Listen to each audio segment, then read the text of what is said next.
7 tháng 2, hàng loạt đường dẫn tin tức trên các trang Facebook tại Australia bất ngờ bị xóa bỏ. Người dùng nước này bị chặn chia sẻ nội dung từ hầu hết các trang báo lớn. Đây là một cú sốc và sự giận dữ với chính phủ Australia, vốn đang nỗ lực buộc các ông lớn công nghệ chi trả phí bản quyền các nội dung tin tức. Các vị cần phải tuân thủ luật lệ của Australia nếu muốn tiếp tục kinh doanh ở đây. Việc chặn các trang tin tức như của Facebook là một lời đe dọa và người dân Australia sẽ phản ứng mạnh mẽ với động thái này.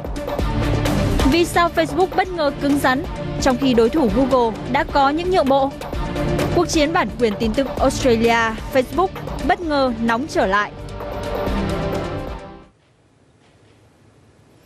Thưa quý vị, Facebook hay là Unsocial Network, đó là một loạt những cụm từ mang tính chơi chữ nhằm vào gã khổng lồ mạng xã hội Facebook, sau quyết định chặn tất cả trang tin tức chia sẻ trên nền tảng của hãng này tại Australia. Trong bối cảnh tuần tới, Thượng viện Australia dự kiến sẽ bỏ phiếu thông qua dự luật đàm phán truyền thông nhằm buộc các hãng công nghệ phải trả phí bản quyền nội dung tin tức cho các nhà xuất bản, thì động thái của Facebook giống như là một lời thách thức đến giới chức Australia, và trong bước đi đáp trả mới nhất thì chính phủ Australia đang nỗ lực tìm kiếm sự ủng hộ từ các đối tác. Thủ tướng Australia Scott Morrison cho biết ông đã nhận được sự ủng hộ của các nhà lãnh đạo Anh, Canada, Pháp và Ấn Độ. Đối với vấn đề này, từ Anh, người đứng đầu Ủy ban Truyền thông và Kỹ thuật số của Nghị viện Anh, ông Julian Knight đã chỉ trích động thái của Facebook là mang tính bắt nạt và có thể tạo phản ứng dây chuyền tới các nước khác. Cả thế giới đều quan tâm đến những gì mà Australia đang làm. Tôi đã trao đổi với Thủ tướng Canada và cả Thủ tướng Anh về vấn đề này. Tổng thống Pháp cũng đồng tình với tôi rằng các hãng công nghệ cần đóng thuế và trả tiền bản quyền. Những gì mà chúng tôi làm có thể sẽ là tiền lệ cho các nước khác trong tương lai. Và để có thêm thông tin về phản ứng từ những người làm truyền thông của Australia ngay sau động thái của Facebook, chúng tôi đã kết nối với anh Michael Liu, hiện đang là phóng viên của Finance News Network, một hãng tin chuyên về lĩnh vực kinh tế tài chính tại Australia. Xin chào anh ạ. Từ góc độ của một phóng viên thì động thái chặn chia sẻ các nội dung tin tức của Facebook có gây ảnh hưởng gì tới công việc của anh và các đồng nghiệp hay không ạ?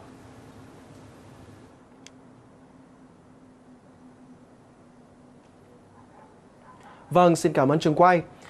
Tôi cùng các đồng nghiệp của tôi tại Finance News Network nói riêng cũng như là các kênh thông tấn hàng đầu tại Australia đều rất ngạc nhiên khi phát hiện ra rằng tất cả các nội dung tin tức của chúng tôi đều bị xóa sạch khỏi hạ tầng của Facebook. Tuy nhiên thì tất cả các hoạt động tác nghiệp của chúng tôi ở Finance News Network cũng như là các kênh thông tin mang tính chất tài chính, kinh tế thì đều không bị ảnh hưởng.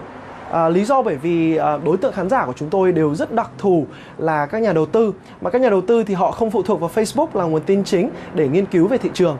Họ thường sử dụng các hạ tầng giao dịch chứng khoán lớn như là CommSec, Iris hay là Boss Data. Từ góc nhìn chủ quan của một phóng viên chuyên nghiệp tại Australia thì tôi nhận thấy sự cố này không thay đổi cách làm việc của chúng tôi một cách đáng kể. Điều này đơn thuần là bởi vì cánh nhà báo tại Australia thì thường sử dụng LinkedIn cũng như là Twitter làm các hạ tầng để chia sẻ thông tin cũng như tìm kiếm nguồn tin đáng tin cậy hơn là Facebook. Tuy nhiên thì tôi không thể khẳng định điều này được cho các nhà báo ở trong lĩnh vực thông tin đại chúng hơn như là văn hóa hay giải trí. Vâng, chúng ta sẽ quay trở lại với phóng viên Michael Liu của hãng Finance News Network sau ít phút nữa. Dù có thể là những ảnh hưởng đầu tiên chưa rõ rệt, thì lý do mà dự luật phí bản quyền được đưa ra đó là các ông lớn như Google và Facebook đang giữ một miếng bánh thị phần ngày càng lớn trong mảng nội dung trực tuyến tại Australia. Ước tính thì cứ 100 đô la Australia doanh thu quảng cáo trực tuyến tại đây, thì có đến 81 đô la là sẽ vào túi của hai gã khổng lồ này. Chỉ riêng Facebook thì đã tạo ra hàng tỷ lượt truy cập đến trang tin tức Australia từ việc chia sẻ trên nền tảng này. Điều đó có thể lý giải phần nào tại sao Facebook và trước đó là Google đã có thái độ hết sức cứng rắn trước nội dung của dự luật trên. Nhưng trong khi Google mới đây đã đạt được những thỏa thuận đầu tiên với các hãng tin của Australia, đặc biệt là ông lớn News Corp, thì Facebook vẫn chưa thay đổi thái độ. Vì sao lại như vậy? Theo lý giải từ một số chuyên gia, nguồn thu hàng đầu cho quảng cáo Google đến từ công cụ tìm kiếm, và bởi vậy, hãng sẽ phụ thuộc nhiều hơn vào những nội dung tin tức đăng tải và hiện trên trang tìm kiếm. Khi căng thẳng giữa Google và chính phủ Australia xảy ra, một số đối thủ như Microsoft đã ngay lập tức nhảy vào, bày tỏ sự ủng hộ đối với chính phủ nước này và sẵn sàng lấp chỗ trống thị phần tìm kiếm nếu Google ra đi. Trong khi đó, mảng kinh doanh lõi của Facebook lại không phụ thuộc quá nhiều vào nội dung tin tức. Thống kê của hãng cho thấy chỉ có khoảng 4% nội dung đăng tải trên nền tảng là báo chí hoặc tin tức. Trong khi hãng có thể ẩn toàn bộ các nội dung tin tức, thì những tính năng khác với người dùng Australia hầu như không bị ảnh hưởng. Một lý do khiến Facebook có thể tự tin hơn trong cuộc chiến pháp lý này. Vâng, đó là câu chuyện từ phía các ông lớn công nghệ. Chúng ta sẽ trở lại với anh Michael Liu từ Australia để theo dõi phản ứng của các hãng tin tức của nước này. Thưa anh, là các hãng thông tấn địa phương đã phản ứng ra sao về cục diện căng thẳng giữa Facebook với chính phủ Australia hiện nay ạ? Vâng, theo tôi thì nói chính xác hơn, đây là một cuộc chiến mang tính chất kinh tế với nguồn gốc từ dự thảo luật đàm phán nội dung tin tức. Việc Facebook chặn hoàn toàn các nội dung tin tức của Australia trước khi bộ luật này được thông qua đã gây sốc lớn cho các chính phủ và các hãng thông tấn lớn tại Australia. Cơn sốc này được thể hiện ngay trên thị trường chứng khoán. Ví dụ như giá cổ phiếu của tập đoàn thông tấn lớn nhất Australia mang tên News Corp bị lao dốc xuống gần 1% trong buổi sáng ngày hôm đó. Tuy nhiên, song song với sự căng thẳng này, Google đã rất tích cực đạt thỏa thuận với các cơ quan báo chí tại Australia cho nền tảng Google News Showcase và giải cứu kịp thời giá cổ phiếu của các tập đoàn này. Điều này thì phần lớn cũng đã tạo nên một sự tự tin trong cộng đồng báo chí tại Australia. Rất nhiều các trang chủ của các tòa soạn cũng như đài truyền hình lớn tại Australia đã phản ứng rất nhanh và ngay lập tức đăng các nội dung cũng như là video hướng dẫn độc giả của mình truy cập thông tin bằng các phương tiện khác.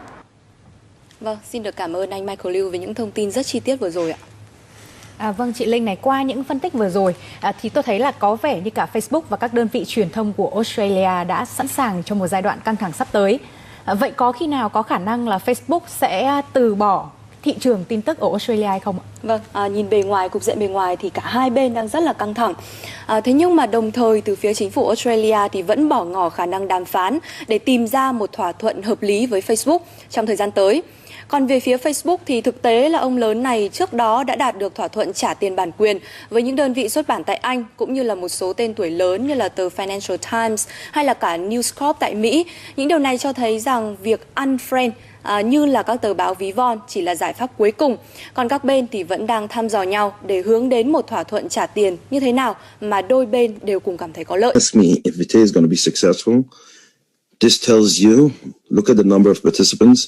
Week after week, sometimes twice a week, when you join this Zoom call or other Zoom calls, it's not you alone sitting opposite on a screen.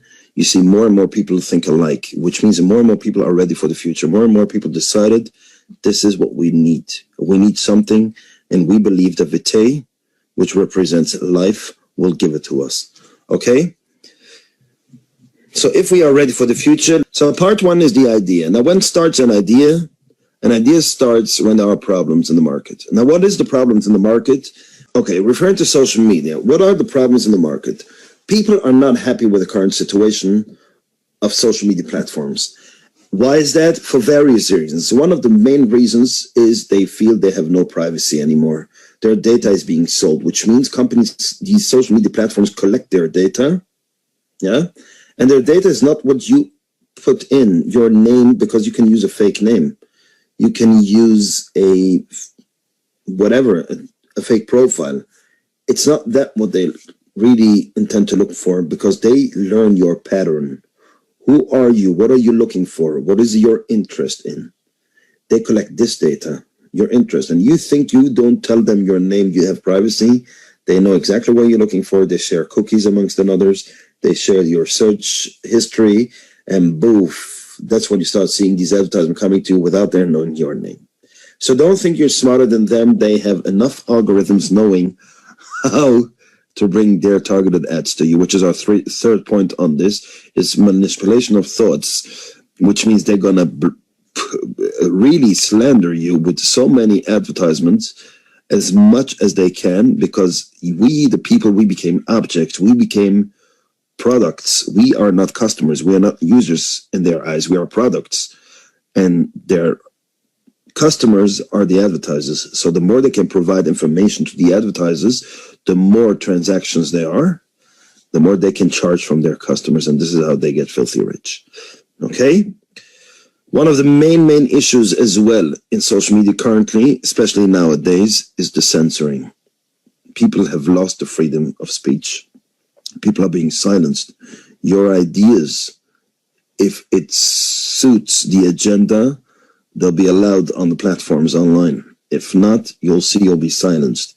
Maybe you think I'm a small individual, my thoughts are not being manipulated. Hey, I can put in, for example, that hydroxychloroquine helps for COVID, for example, but if you have a certain amount of followers, it'll be removed. And if you keep doing that, you'll be removed. Why?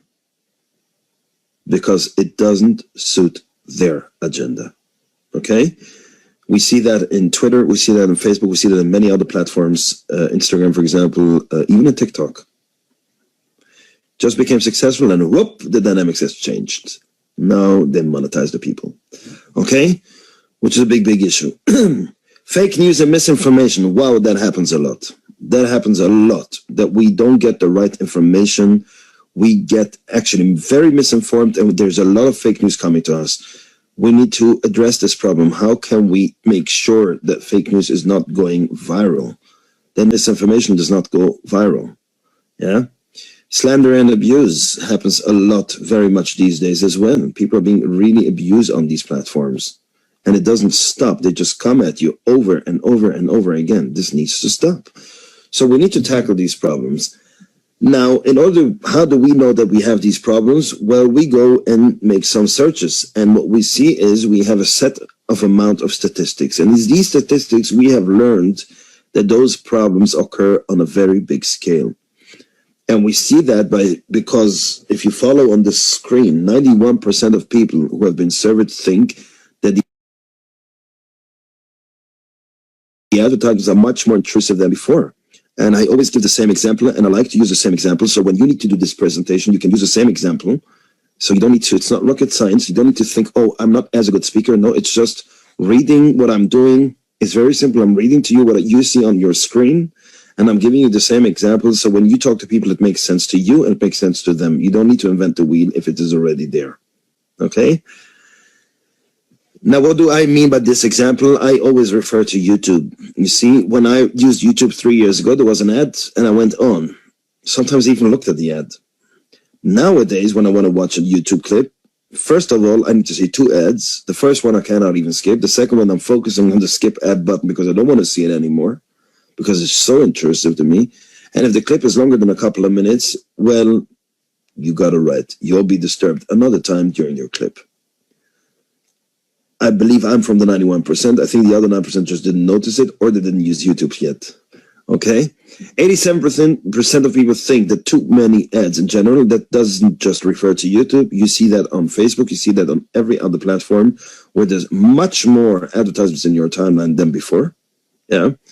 And 79% of people think that they are being traced by these advertisements. As I explained before, it doesn't matter what kind of name you put in there. It's the information that they collect from you. Trước khi mà qua phần tiếp theo á, em mong các anh chị giúp ban điều hành bằng cách là anh chị bấm vào nút like bên dưới cái video này. Nếu như anh chị thích nó, phải là nút dislike nếu như anh chị không thích. Và anh chị cứ thẳng thắn nha anh chị. Cái việc này thật sự rất ý nghĩa đối với ban điều hành. Tại vì ban điều hành cần nhìn vào số liệu thích hoặc không thích này để mà điều chỉnh, chỉnh sửa và hoàn thiện những cái video sau nó sẽ hay hơn cái video trước. Và nếu như anh chị thấy cái video sau mà hay hơn cái video trước thì chắc chắn cái người góp một phần vào đó là anh chị thông qua việc bấm vào nút thích hoặc là không thích, giúp cho ban điều hành nha anh chị nhé. Now what we saw is that over 500 million people out of 7 point something billion people in the world, that's a lot, have already installed ad blockers to their devices. Ad blockers is a program that blocks advertisements in their device. And in the year 2015, yes, companies have lost a $22 billion in revenue due to people downloading ad blockers to their devices. And the estimated loss in ad revenue for the year 2020 was $35 billion. Now, I know that the advertisement arena is much more than $35 billion. Yeah? There's much more spending a year than $35 billion in advertisements. However, it's a big number, 35 billion. It's a very big number.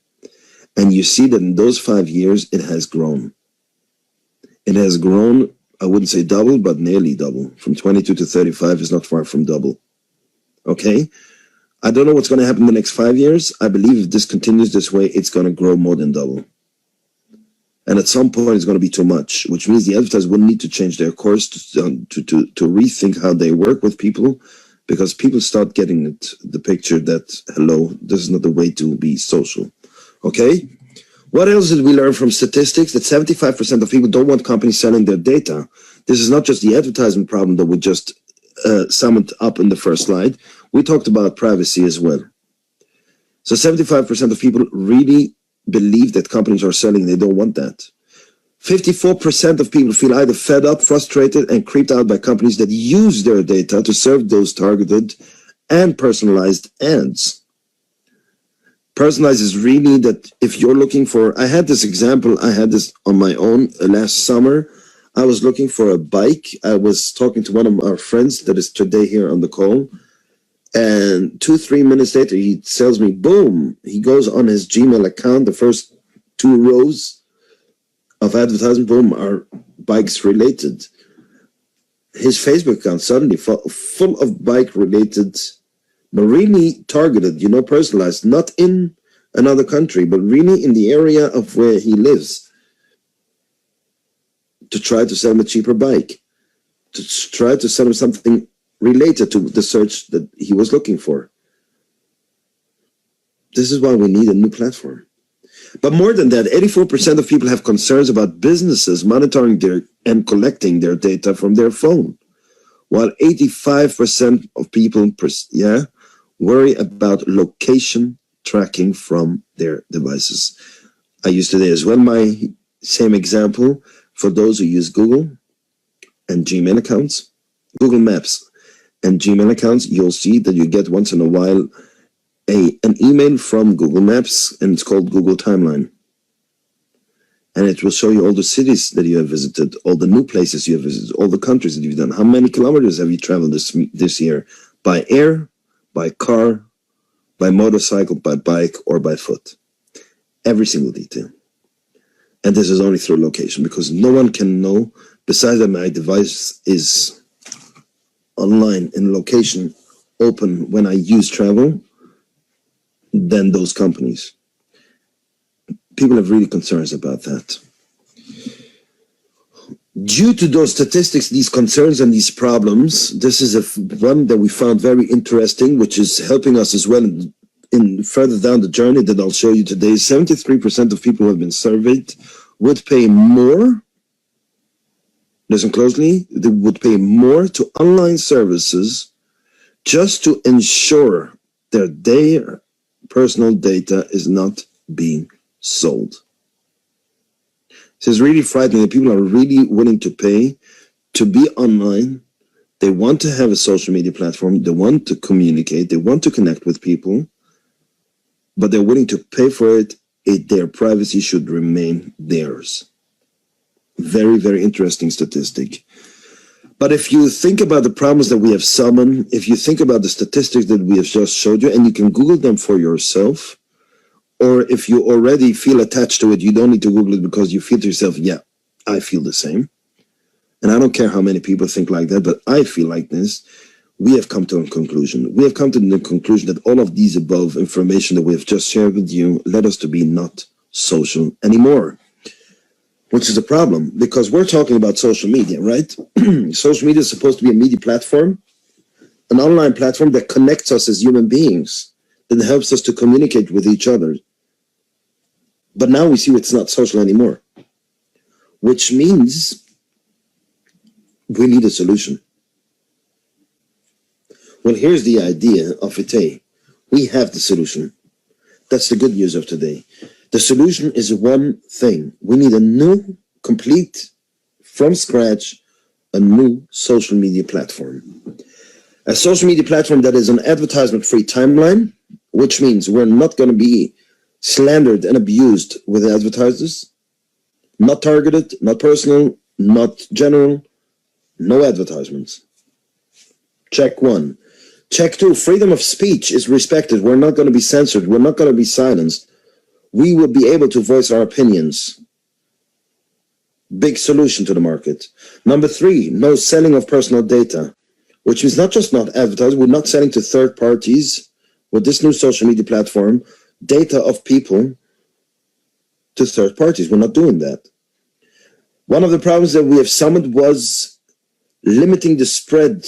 We need to limit the spread of fake news and misinformation. Well, we have a unique feature for that, to limit the spread of fake news and misinformation, and it is driven by the community. And then something that a lot of other social media platforms that don't have, although they're very successful and very big, an attractive revenue sharing mechanism based on your activities. If you have listened to the intro that I did today, and you thought that you're here in an investment platform or a lottery system, I'm sorry to shatter your dream, but no. If you are active, you'll be rewarded.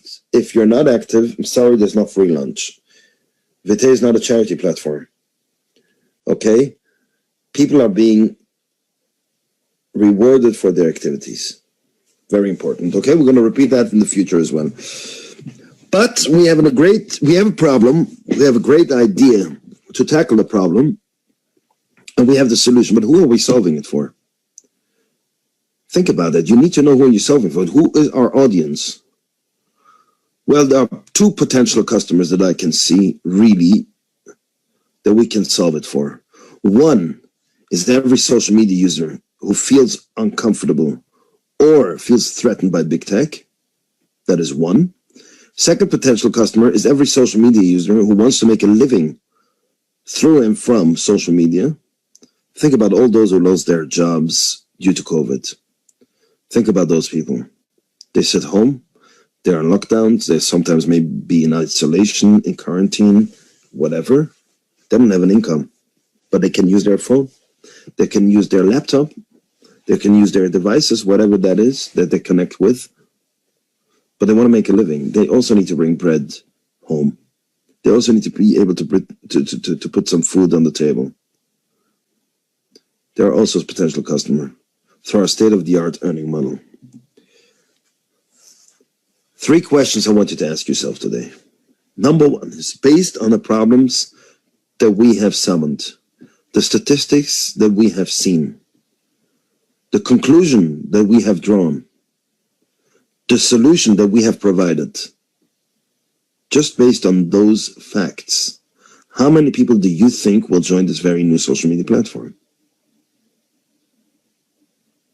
And if you haven't done that with us in the last few Zoom calls, nothing wrong with that. Maybe today you had a bit more understanding, and now you can attach a number. How many people do you think will join this new social media platform? It's very important for you to know that you can attach a number to that. And if this number is 3, I don't have a problem with that. That means you got to follow our Zoom calls more and more and more.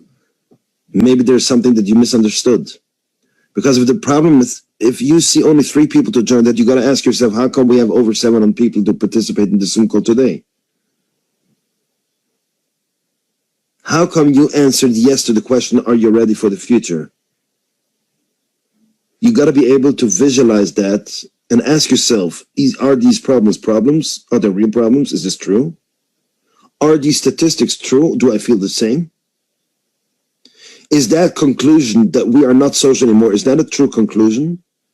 Is that a correct conclusion? Is this situation that we provide a solution, a new platform with all these checks, an advertisement-free timeline, no selling of privacy, limiting the spread, no selling of data, to keep your privacy, freedom of speech, limiting the spread of fake news and misinformation. Is that indeed a solution? Are we solving it for those 2 potential customers that we just discussed? And if this all makes sense to you, you got to be able to attach a number to how many people will join this new social platform in your view. I wanted to attach this number to you, to this question. Question number 2 is, if you have an answer to the first question, how many people do you think will do so because you decided personally to share it with them? And I know you cannot get to the entire world at once. You are limited with the amount of contact you have on WhatsApp, on Signal, on Telegram, on Facebook, on Instagram, on TikTok, on Twitter, on your email, on your phone, whatever that might be. How many people will do so, will join this platform because you decided to share it with them and you didn't take a decision that it's not for them prior talking to them? Put a number to that question. Now think about this related to the second question. What if you could earn on their activities? Would that change this number? Would you share it with more people? Or would it stay the same just because, without even earning, just because what I see that this can be a solution to the current situation, without even being able to earn on it, this is what I'm going to do. I'm going to share it with them. You got to ask yourself this question. Tells you a lot about your own view to this entire idea. Okay? I want to share with you a small... Did you know there are billions of people on social media? We at Vitae want to leverage that power. Instead of huge multinationals taking advantage of you, we want to bring it back to you. Once you're invited to our platform, making your way around is easy, and all the while, your privacy is guaranteed. As the Vitae timeline is advertisement-free, you can now focus on valuable content and engaging in exciting discussions. At Vitae, we focus on your reason to be online, connect with fellow members, become an influencer yourself, and be paid for what you already do now. That's right, as a creator of good content, you're rewarded in real monetary value. But that's not all. By creating a strong network, you can also earn from other people's activity. Help us to grow our happy community and strive for financial freedom. Don't let your personal impact go to waste and join the thousands of others creating the first full return social media platform ever. Of course, this creates a lot of opportunities for businesses as well. Are you looking to create corporate relevance through corporate social responsibility? We got you. Redistribute your Vitae earnings or join our charity funds in just a few simple steps. Vitae is designed from human to human, where people and companies create relationships that drive global prosperity. Are you ready to make a difference for yourself and for the world? Join us now.